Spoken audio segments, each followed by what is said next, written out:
attending Eastman's Performance Plus series. It is with much pleasure that I introduce the Azzimato winds to you. My name is Sarah Fuchs Sampson. I'm a musicology PhD student at Eastman, and I'll be introducing some of the pieces. But first I wanted to make some introductions for our performers. This is Turi Scilipoti on flute, Carly Gordon on oboe, Hannah Swayze on horn, Elizabeth Rosa on bassoon, and Joe Clark on clarinet. The four works that we're going to hear today were all performed within the last 75 years, and one of them, Jennifer Higdon's Autumn Music, within the last 10 years. As we move through the concert, I'll offer a little bit of commentary on each of these 20th and 21st century composers and the specific works that we're going to hear today. I think that you'll notice as we talk through some of these and as you listen that each of these composers really does try to depict a very colorful piece of the past through the sounds of the wind quintet and these specific pieces. So let's start with Malcolm Arnold's Three Shanties. First, a little bit about Arnold. He was born in England in 1921, and he was really one of the most versatile composers of the 20th century. He trained in composition from an early age and later as a trumpeter, and he composed prolifically in nearly every genre of classical music. And he also wrote over 100 film and television scores. You may be familiar with his 1957 Bridge on the River Kwai, for which he won an Oscar.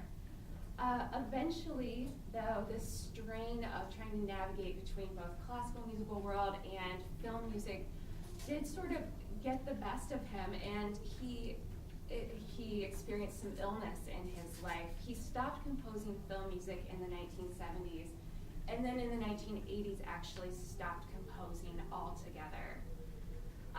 In the final years of his life, Arnold was honored to be named a knight, and in 2001 he actually became just the third person to be awarded a fellowship to the British Academy of Composers and Songwriters in the company of such people as the film composer John Barry and Sir Paul McCartney.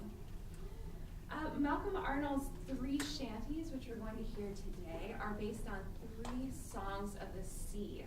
They are The Drunken Sailor, Boney Was a Warrior, and Johnny Come Down to High-Low. Throughout the centuries, sailors, fishermen, and pirates have sung shanties to accompany their tasks, to convey captain's orders, and just to pass the time, to stave off boredom. These sailor songs would often feature a sort of call and response where the ship's song leader, called the shanty man, would start a melody and then the other sailors would respond to it. And I think that you'll hear some of this in Arnold's settings of these songs today. Sometimes one of the instruments will start a melody and some of the other instruments will respond to it or repeat it.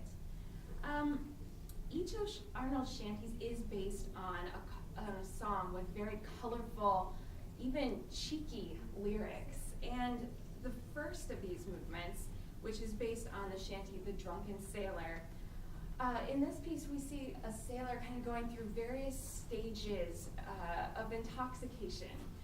So you'll see, for example, in the early part of the piece, he's chasing his sailor's pigtails, and you can hear this in the instruments as they're playing a canon in which the instruments are sort of chasing after each other. Later, he begins to dance a tango, a minor key tango. It's a very evocative section as the sailor finds himself somewhere in South America. Eventually, though, our drunken sailor pulls it together, sobers up, and he reports for duty in a very rapid-fire final section. The second movement, the shanty Boney Was a Warrior, tells the story of Boney, or Napoleon Bonaparte. With its melancholy lyricism, I think that you'll hear in this piece We really do get the sense that we're looking back on Napoleon's military career through the lens of his final illness, even his final years in exile. It's not entirely a triumphant kind of piece.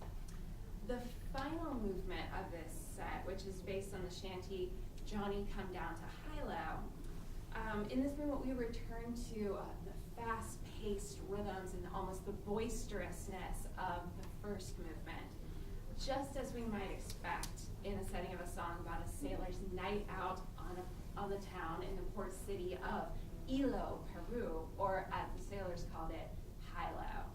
Please enjoy this first piece.